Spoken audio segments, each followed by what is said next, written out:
Hello dear students, उम्मीद है आप सभी अच्छे होंगे और अच्छे से अपनी पढ़ाई में लगे होंगे। आज हम आपके लिए एक बहुत ही महत्वपूर्ण टॉपिक लेकर आए हैं, बीजीय व्यंजक। लास्ट क्लास में हमने बीज गणित की क्लास स्टार्ट की थी, जिसमें चर और अचर क्या होते हैं उन्हें समझा था। आज हम देखेंगे कि चर और अचर को मिलाकर बीजीय व्यंजक किस प्रकार से लिखा जाता है, बीजीय व्यंजक के कितने प्रकार होंगे, गुणांक किसे कहते हैं और बहुपद की घात या फिर बीजीय व्यंजक की घात क्या होती है। तो सबसे पहले हम जानते हैं कि बीजीय व्यंजक किसे कहा जाता है। तो बीजीय व्यंजक का मतलब होता है जब हम चर और अचर को मिलाकर प्लस माइनस चिन्ह के साथ लिखते हैं तो उन्हें टर्म्स को कहा जाता है बीजीय व्यंजक। जैसे मान लेते हैं हमने एक चर ले लिया है x और एक अचर ले लिया 4 और दोनों को हमने प्लस चिन्ह लगाकर जोड़कर लिख दिया, तो यही कहलाता है बीजीय व्यंजक। जैसे हमने ले लिया एक चर x की घात 2, एक चर ले लिया x और एक अचर ले लेते हैं 7/3। हमने इन सबको एक साथ लिख दिया तो ये कहलाएंगे बीजीय व्यंजक। अब अगर इसमें सिर्फ एक चर है तो इसे हम एक चर का बीजीय व्यंजक कहेंगे या फिर यक्ष का बीजीय व्यंजक कहेंगे, क्योंकि इसमें चर यक्ष है।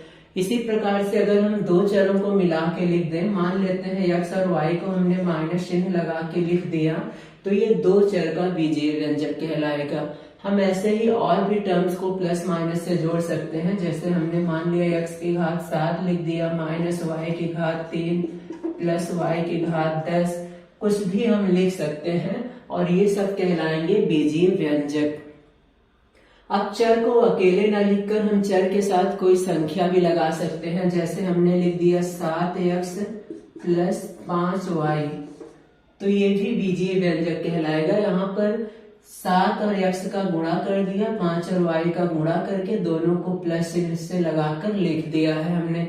तो जब चर और अचर को प्लस माइनस चिन्ह के द्वारा अलग करके लिखा जाता है तो इन सभी को कहा जाता है बीजीय व्यंजक। और भी हम लिख सकते हैं 5/3 x minus 4/9 x square plus 2/6y, ये सब कहलाएंगे बीजीय व्यंजक। तो उम्मीद है आपको बीजीय व्यंजक समझ में आ गया होगा। चर और अचर को प्लस माइनस चिन्ह से अलग करके हम लिखते हैं तो इन्हें ही कहा जाता है बीजीय व्यंजक। तो अब हम देखते हैं बीजीय व्यंजक के प्रकार कितने होते हैं। जैसे एक बीजीय व्यंजक हम और लिख देते हैं 4y। तो हम देख रहे हैं कि उदाहरण नंबर ये 1 है, 2, 3, 4, 5, 6। उदाहरण 6 में हम देखेंगे तो हमने इसमें प्लस माइनस का प्रयोग नहीं किया है, सिर्फ चर और अचर को लिख दिया है। तो इस प्रकार का व्यंजक कहलाता है एक पदीय। तो ये है एक पदीय व्यंजक।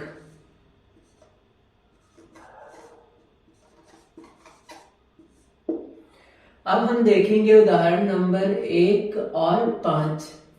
1 और 5 में दो पद हैं, 1 और 1 दोनों को अलग करके लिखा गया है, तो ये कहलाएगा द्विपदीय व्यंजक। इसमें दो पद हैं और इसमें भी दो पद है, 1 और ये 1 और 1 2, तो ये है द्विपदीय व्यंजक।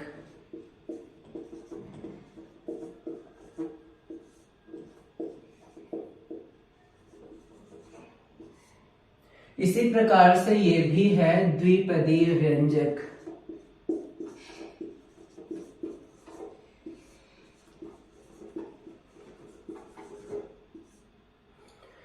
अब हम बात करते हैं इनकी दूसरे और पांचवें की। तो इसमें हम देखेंगे हमें 1, 2 और 3 पद दिखाई दे रहा है और इसमें भी 1, 2, 3 पद दिखाई दे रहा है जो प्लस माइनस से अलग है, तो इन्हें हम कहेंगे त्रिपदीय व्यंजक।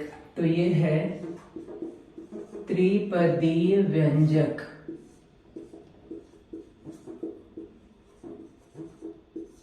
और ये भी है त्रिपदीय व्यंजक।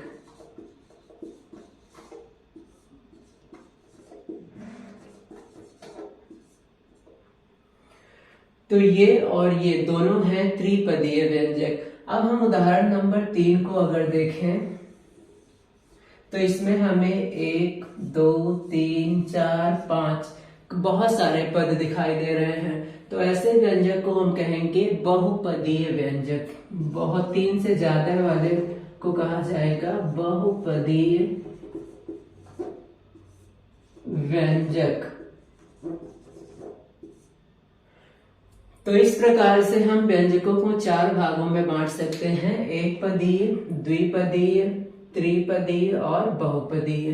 तो व्यंजक 4 प्रकार के हो गए, एक पदीय, द्विपदीय, त्रिपदीय और बहुपदीय।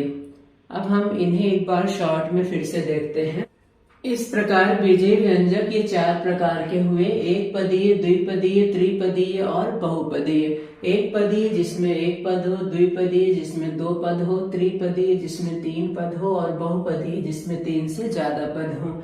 एक पद का तात्पर्य हुआ 4x -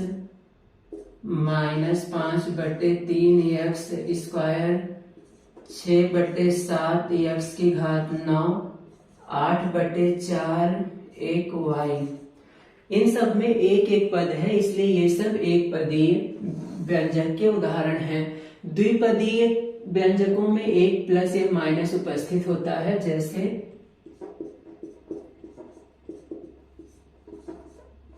4x + 3 6/9y - 4 8/7y की घात 6 प्लस y की घात 5। इन सब में 2 पद हैं, 1 2 1 2 1 2, इसलिए ये द्विपदीय व्यंजक के उदाहरण है। इसी प्रकार से त्रिपदीय देखते हैं। 3 पदीय का तात्पर्य हुआ 4x स्क्वायर - 6x + 9। इसमें 3 पद है, 1 2 और 3।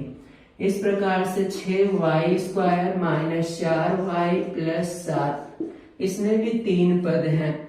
इसी प्रकार से हम और लिख सकते हैं x square + xy + y square, इसमें भी 3 पद है, इसलिए ये त्रिपदीय बहुपद के उदाहरण हैं। और बहुपदीय का मतलब हुआ 3 से ज्यादा, जैसे x की घात 3 + x की घात 2 + x की घात 1 + 4।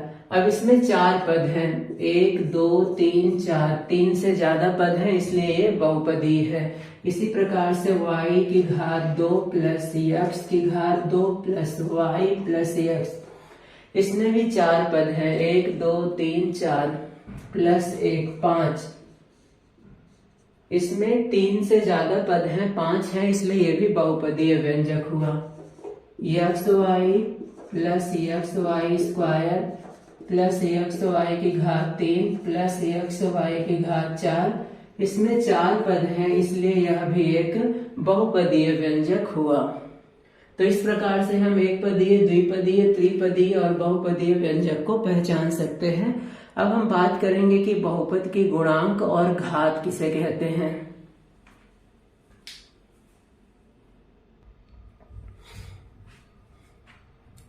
अब हम बात करेंगे बीजीय व्यंजक के गुणांक और घात की। इसे हम एक उदाहरण से समझते हैं। मान लेते हैं कि हमारे पास एक बीजीय व्यंजक है कुछ इस प्रकार से 4x स्क्वायर + 6x - 5/7।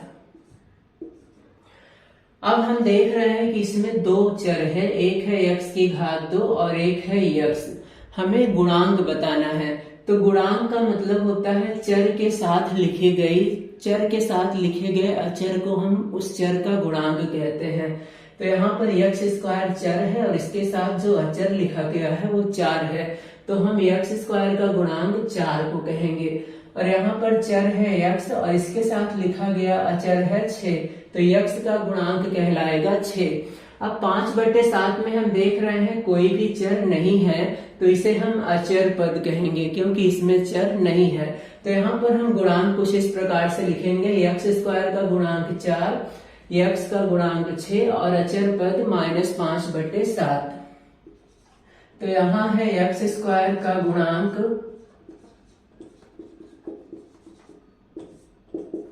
4 और यक्स का गुणांक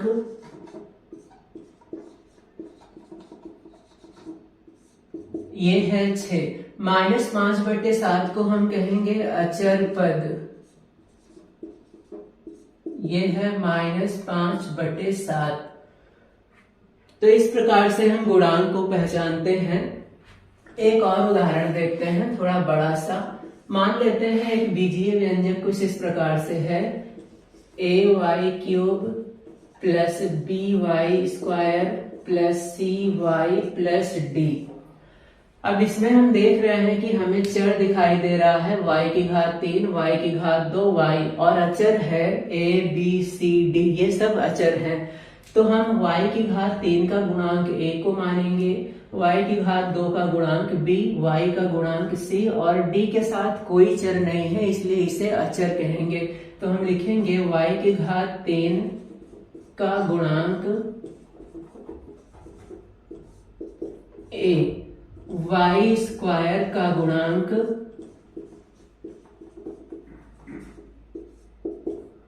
b, y का गुणांक c और d को हम कहेंगे अचर पद।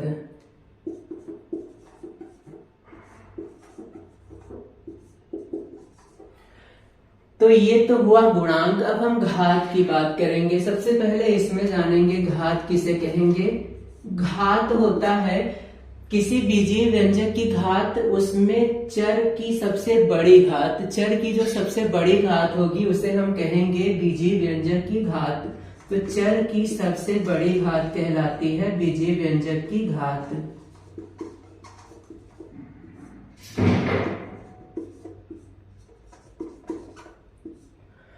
चर, पहले उदाहरण में हमारे पास दो चर है, x⁻2 और x⁻1। यहाँ पर चर की सबसे बड़ी घात है 2, तो हम यहाँ पर घात मानेंगे 2 को। सबसे बड़ी घात को ही बीजीय व्यंजक का घात माना जाएगा। तो यहाँ पर पहले उदाहरण में घात 2 है और यहाँ पर हम चर y है और उसकी सबसे बड़ी घात है 3। तो यहाँ पर हम घात लिखेंगे 3 क्योंकि सबसे बड़ी घात 3 है। तो इस प्रकार से हम बीजीय व्यंजक के गुणांक और बहुपद आदि को पहचान सकते हैं।